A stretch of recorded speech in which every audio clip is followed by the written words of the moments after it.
Hi, I'm Steve Mignonti doing the Junkyard Crawl at Bernardston Auto Wrecking here in Bernardstown, Massachusetts, with the 1962 Rambler Classic four-door sedan. Now, the Classic accounted for 64% of all Rambler sales in 1962, even outselling the Rambler American, the smaller car. So they were popular, but not as popular as these. Even more expensive than this and larger than this would have been the Rambler Ambassador, but this ain't that. This is the medium-sized vehicle, less expensive than the Ambassador, but a little more expensive than the American. But again, these are very popular cars in their day, and this body was used between 1956 and 1962. With that said, 1962 was the final year for the stunning cycle, but something that was changed for 62 was the elimination of the trunk tail fins right here. 1961, we can see this Johan promo right here. The tail fin we see right, the little baby tail fin was the last year, 1961, to see it there. But 62, that was eliminated in favor of a less 50s-ish tail treatment right here. But again, pretty car back in the day. These are unit construction cars, torque tube underneath, and the torque tube basically enclosed the drive shaft so the U-joints weren't exposed to dust and dirt. Kind of a nuisance in some ways. If you wanted to hot rod these things, not as easy to do. Again, the coil springs, the torque tube, and the torque rods go into the back of the transmission, sending driving thrust into the back of the transmission. So the engine and transmission mounts were very robust because the driving force, the thrust went into the cross member and the transmission, which is kind of unusual. But that's how AMC did it. And again, good handling cars, coil springs all the way around. And kind of interesting to cut costs.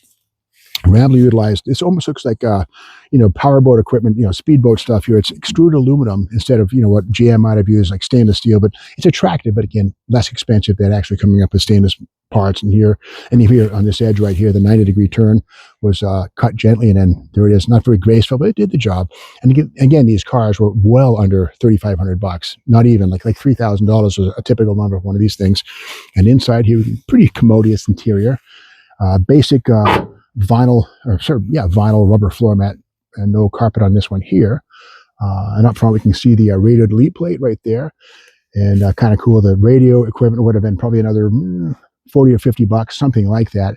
And you can see the circular button block offs, those little stainless steel circles right there, kind of to remind you that you're a cheapskate. But with that said, instead of stamping a new fascia just for radio delete, costs, which might have been maybe 10% of all buyers didn't want the radio, so 90% did. So AMC stamped the radio, the dashboard with the holes for the radio. And if you didn't want it, you got that block off plate right there. Let's go around the front here.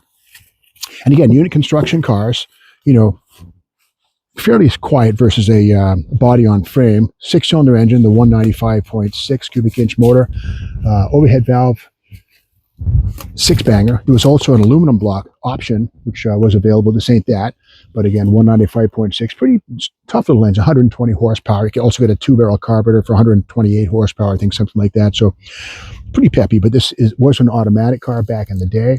And these had push-button automatic transmissions with a cable-operated drive into the Borg-Warner transmission down under there. It's cast iron Borg-Warner transmission, and the front suspension is on display.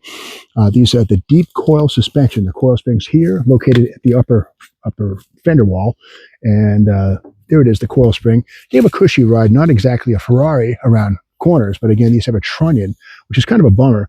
What that means is basically the weight of the car rides on a trunnion bearing, not a ball bearing or a ball joint. So kind of antiquated stuff. So when you turn the wheel, the entire spindle turns with it, the knuckle and everything there. So, kind of old school. And this went away in 1971. AMC finally went to ball joints up front, but the trunnion stuff lasted all the way through the 1960s on AMC cars. 9-inch drums, cast iron drums, not much braking ability. But again, these were fairly light cars, maybe 3,400 pounds with a full load of 6 people inside. So didn't need a whole lot of brake, but, for regular driving and stuff, fully adequate. There was some V8 available in these things, but this was not a V8 car. Let's pop the door open and have a look inside. And this did have, tinted glass. Kind of neat. The windshield is not tinted, just the side windows, but there's, again, that radio delete plate.